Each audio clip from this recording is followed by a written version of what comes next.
દેશની સીમાઓ માતાના વસ્ત્ર સમાન છે. તેનું રક્ષણ કરવું દરેક ભારતીયની ફરજ છે. ભીષ્મ પિતામહ. નમસ્કાર દર્શક મિત્રો, સરહદ ન્યૂઝ ચેનલમાં આપનું સ્વાગત છે.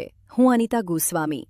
હવે જોઈએ સમાચાર વિસ્તારથી. મુઢેઠા પાસે ટ્રિપલ અકસ્માત, 37થી વધુ મુસાફરોનો આબાદ બચાવ, એક ઘાયલ. બનાસકાંઠા જિલ્લામાં માર્ગ અકસ્માતોની સંખ્યામાં વધારો જોવા મળી રહ્યો છે.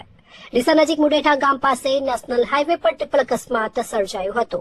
આ ઘટનામાં 37થી વધુ મુસાફરોનો આબાદ બચાવ થયો હતો. જો કે એક બસના ચાલકને ઈજાઓ પહોંચી હતી. રતનપુરાથી ખોડલા સુધી નેશનલ હાઈવે 27 પર રોડના નવીનીકરણના કામને કારણે ડાયવર્ઝન આપવામાં આવ્યું હતું.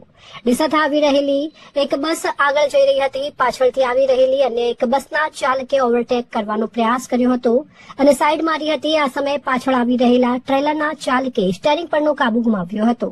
કાબુ ગુમાવતા ટ્રેલરે વચ્ચે જઈ રહેલી બસને જોરદાર ટક્કર મારી હતી.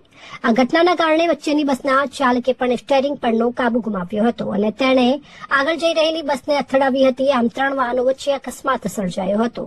પ્રથમ બસ પાલનપુરથી દિયોદર થઈને ભાભર જઈ રહી હતી, જેમાં 12થી વધુ મુસાફરો સવાર હતા. પાછળથી બસ પાલનપુરથી ભુજ અને ત્યારબાદ માંડવી જઈ રહી હતી, જેમાં 25થી વધુ મુસાફરો સવાર હતા. કુલ 37થી વધુ મુસાફરો આ અકસ્માતમાં સામેલ હતા.